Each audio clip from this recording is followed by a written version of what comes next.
Step into value zone hyper mart బటాన్చెరు. మీరే చూసారండి ఇక్కడున్న మీరందరూ ఇప్పుడు నన్ను ప్రశ్నలు అడుగుతున్నా మీరందరూ కూడా మంగళగిరి వాసులే.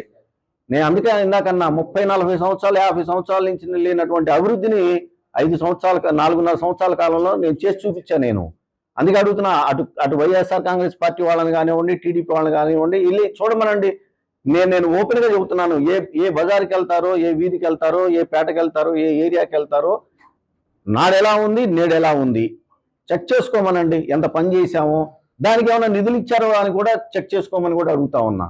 ఎన్ని బాకీలు ఉన్నాము, ఎన్ని ఇబ్బందులు పడతా పనిచేసాము, ఇన్ని చేసినా కూడా నిధులు ఇవ్వలేకపోతే అందులాగా ఎందుకంటే అతి ఇంపార్టెంట్ అయినటువంటి 2 బ్రిడ్జిలు, రేవేంద్రపాడు బ్రిడ్జి బ్రిటిష్ కాలంలో బకింగ్హామ్ కెనాల్ మీద కట్టారు. అదేవిధంగా తాడేపల్లిలో అనునిత్యం ముఖ్యమంత్రి గారు పయనించేటటువంటి హెలిపాడ్కి వెళ్ళేటటువంటి బ్రిడ్జి కూడా మరి అది కూడా బ్రిటిష్ కాలంలో కట్టింది. ఈ 2 బ్రిడ్జిల నిర్మాణానికి నిధులు ఇవ్వమని నేను గతంలో తెలుగుదేశం పార్టీలో దేవినేని ఉమామహేశ్వరరావు గారు జలవనరుల శాఖ మంత్రిగా పనిచేసేటప్పుడు, అప్పుడు నేను ప్రతిపక్షంలో ఎమ్మెల్యేగా ఉన్నప్పుడు 2 సార్లు స్వయంగా లేఖలు రాసి వెళ్ళి ఆయన కలిశాను కూడా. ఆయన అన్నమాట, మా దగ్గర నిధులు వారికి మేము ఇవ్వలేమని అన్నాడు స్పష్టంగా. మేము ఈ నియోజకవర్గ ప్రజలకి మేము హామీ ఇచ్చాము ఎన్నికల టైంలో, ఖచ్చితంగా రేవేంద్రపాడు బ్రిడ్జి, ఈ తాడేపల్లి బ్రిడ్జి బకింగ్హామ్ కెనాల్ మీద కడతాము అని చెప్పేసి. ఎందుకంటే రేవేంద్రపాడు బ్రిడ్జి అది కనుక ఏమన్నా ఇబ్బంది అయితే మరి అటు కొల్లిపర మండలం నుంచి కానివ్వండి, తాడేపల్లి దుగ్గిరాల మండలం నుంచి విజయవాడ వచ్చే వాళ్ళందరికీ కూడా అసలు ఇక రెండో దారి లేనే లేదు. అలాంటి బ్రిడ్జిని మనం పునర్నిర్మించాల్సినటువంటి అవసరం ఉందని ఎన్నిసార్లు ముఖ్యమంత్రి గారి దగ్గరికి వెళ్ళాము, ఎన్నిసార్లు నేను రాసినటువంటి లెటర్ల ద్వారా ఆయన కోరుకున్నాను. దాని నిర్మాణం చేపట్టకపోతే మనం ఏమని సమాధానం చెప్పగలుగుతాము ఈ మంగళగిరి నియోజకవర్గ ప్రజలకు అని చెప్పేసి నేను తెలియజేసుకుంటాను. ప్రచారాలే, ముఖ్యమంత్రి గారికి తెలుసు, జగన్మోహన్ రెడ్డి గారికి నాకు తెలుసు ఏం జరిగింది, అసలు ఏమైంది అనేది. అదన్నీ అపోహలేనండి. అందరితో టచ్ లోనే ఉంటాం. కలిశానండి, నేను కలిశాను, షర్మిలమ్మ గారిని కలిశాను. ఇప్పుడే మేము చెప్పలేమండి, నేను ఇప్పుడు చెప్పలేము. షర్మిలమ్మ గారు ఇంకా నిర్ణయం జాయిన్ ఆమె అఫీషియల్ గా జాయిన్ అయిన తర్వాత నేను మళ్ళీ మిమ్మల్ని కలుస్తాను. ఓటమికి భయపడే ఎమ్మెల్యేకి ఇక్కడ ఈ రాజీనామా అనే ఎవరన్నారు ఆ మాట? ఎవరన్నారు? రైట్, అది నేను వెళ్ళలేదండి. ఒకవేళ అదే మాట లోకేష్ గారు అని ఉంటే లోకేష్ గారిని, టీడీపీ వాళ్ళని మంగళగిరిలో నేను అడిగేది ఒకటే, గతంలో చంద్రబాబు నాయుడు గారు ముఖ్యమంత్రిగా, లోకేష్ గారు మంత్రిగా ఇదే నియోజకవర్గంలో నివసించారు. ఆ రోజుల్లో మంగళగిరి ఎలా ఉంది, ఈ 4.5 సంవత్సరాల కాలంలో వైఎస్ఆర్ కాంగ్రెస్ పార్టీ ప్రభుత్వం నాకు అండగా నిలబడకపోయినా కూడా ఎంత అభివృద్ధి చేశామో గుండెల మీద చేసుకొని ఆ బజార్లకు వెళ్ళండి, లేదంటే నేను చేసినటువంటి నిర్మాణాల దగ్గరికి వెళ్ళి చూసి ఆ మాట చెప్పమని చెప్పేసి నేను కోరుకుంటా ఉన్నాను. ఉండదండి, నేను అదే అందుకే అంది, ఓటుకు నోటు కేసులో రేవంత్ రెడ్డి గారు, చంద్రబాబు నాయుడు గారు మనవాళ్ళు బ్రీఫ్డ్ మీ అనే వాయిస్ ఆయనే అని చెప్పేసి నేను స్పష్టంగా ఎఫ్ఎస్ఎల్ ల్యాబ్ ద్వారా నేను సమర్పించినటువంటి పేపర్స్ ఉన్నాయి. కాబట్టి పైగా రేవంత్ రెడ్డి గారు ఆడియో వీడియోలో దొరికిపోయాడండి.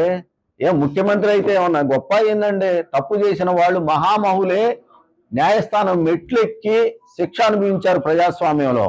దానికి ముఖ్యమంత్రి అనో ప్రధానమంత్రి అనో తేడా ఉండదు. తప్పు చేసిన వాడు తప్పే, ఆ శిక్ష అనుభవిస్తాడు ఎవరైనా.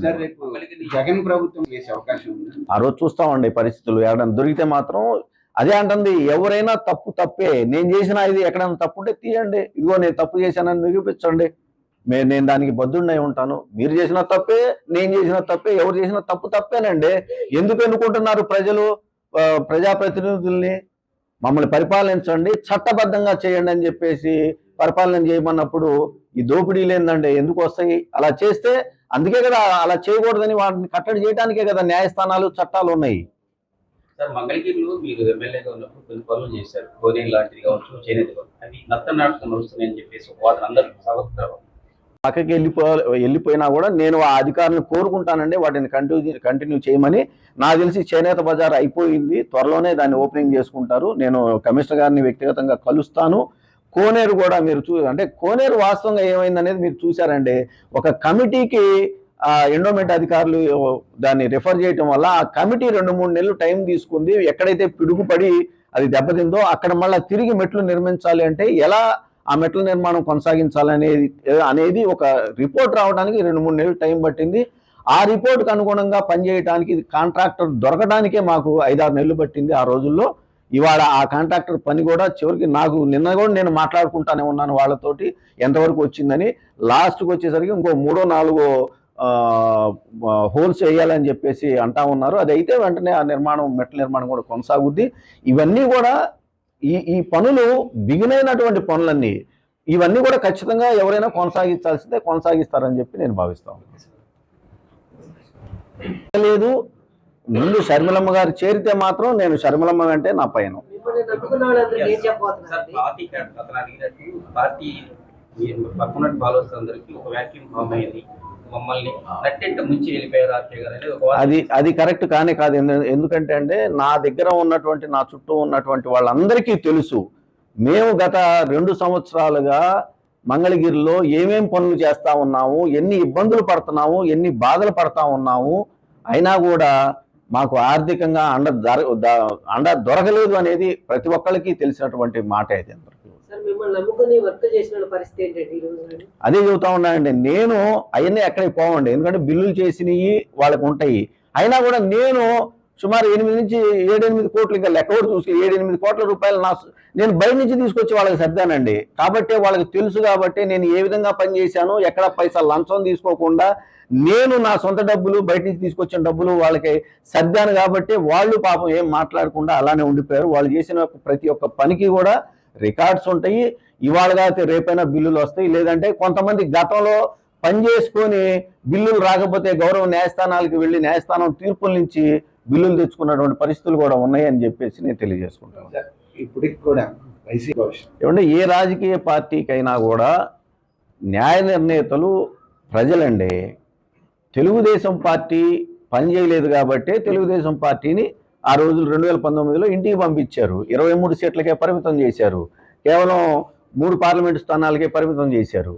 రేపొద్దున ఈ రాష్ట్ర ప్రజలు వైఎస్ఆర్ కాంగ్రెస్ పార్టీ పనిచేయలేదని అనుకుంటే ఖచ్చితంగా అదే పరిస్థితి తిరిగి వైఎస్ఆర్ కాంగ్రెస్ పార్టీకి రాదు అని చెప్పేసి ఎందుకు అనుకోకూడదండి? మీరేమో అభిప్రాయపడుతున్నారు? చెబుతాము నేను ఏదో ఒక పార్టీలో చేరిన రోజు నా అభిప్రాయాన్ని ఖచ్చితంగా నిక్కచ్చిగా చెబుతా, ధైర్యంగా చెబుతాను. జగన్మోహన్ రెడ్డి గారే సమాధానం చెప్పాలి. నేను అందుకే అన్నా, ఇందాకే అన్నా, నేను రాజకీయాల్లో నేను రాజశేఖర రెడ్డి గారి కుటుంబాన్ని వదిలిపెట్టను. నేను రాజశేఖర రెడ్డి గారి మనిషిని, రాజశేఖర రెడ్డి గారి భక్తుడిని, నేను రాజశేఖర రెడ్డి గారి అభిమానిని. నేను అంటే ఇప్పుడు మిమ్మల్ని భవిష్యత్తులో మంగళగిరి ప్రజలు ఎలా చూడబోతున్నారు? ఒక పార్టీ కార్యకర్తగా చూడబోతున్నారా, ఒక నాయకుడిగా? చూద్దామండి. ఎందుకంటే నేను ఇంకా ఏ పార్టీలో చేరలేదు అఫీషియల్గా. నేను చేరాలి అని అంటే షర్మిలమ్మ గారితోటి నా రాజకీయ భవిష్యత్తు ముడిపడి ఉంది. షర్మిలమ్మ గారు తీసుకునేటువంటి నిర్ణయానికి అనుగుణంగా నేను నిర్ణయాన్ని తీసుకుంటాను. కాబట్టి ఆ రోజున ఆ పార్టీ తీసుకునే నిర్ణయాలకి అనుగుణంగా నేను పనిచేయాల్సి వస్తుంది. కాబట్టి ఖచ్చితంగా నేను ఆ రోజున ఏ నిర్ణయం తీసుకుంటానో ఆ నిర్ణయానికే పనిచేస్తాను. ఇతర పార్టీల నుంచి వచ్చారండి, చాలామంది అడిగారు. అయినా కూడా నేను వాళ్ళు నన్ను అడిగిన దానికి నేను గౌరవప్రదంగానే చెప్పాను. నేను రాజశేఖర రెడ్డి గారి మనిషినండి, రాజశేఖర రెడ్డి గారి కుటుంబంతోనే ఉంటాను. షర్మిలమ్మ గారు ఏ నిర్ణయం తీసుకుంటే ఆ నిర్ణయానికి అనుగుణంగా నేను పనిచేస్తానని చెప్పానండి. కేసులు ఎప్పుడు ఉంటాయండి, 100% కొనసాగిస్తాను. నేను చెప్పాను కదండి, తప్పు ఎవరు చేసినా తప్పే. ఓటుకు నోటు కేసులో చంద్రబాబు నాయుడు గారు రేవంత్ రెడ్డి గారి ద్వారా 5 కోట్ల రూపాయలకు అవసరం లేనటువంటి ఎమ్మెల్సీ ఎన్నికల్లో డబ్బులు ఇచ్చి పంపిస్తూ 50 లక్షల రూపాయలు అడ్వాన్స్ ఇచ్చి అడ్డంగా ఆడియో వీడియో టేపుల్లో దొరికినటువంటి పరిస్థితి ఈ ప్రపంచం చూసిందండి. అది ఖచ్చితంగా న్యాయస్థానాల్లో ఉంది. నేను ఎక్కడున్నా కూడా, నేను ఒకవేళ రాజకీయాల్లో రేపు లేకపోయినా కూడా ఆ కేసులు కొనసాగుతాయి.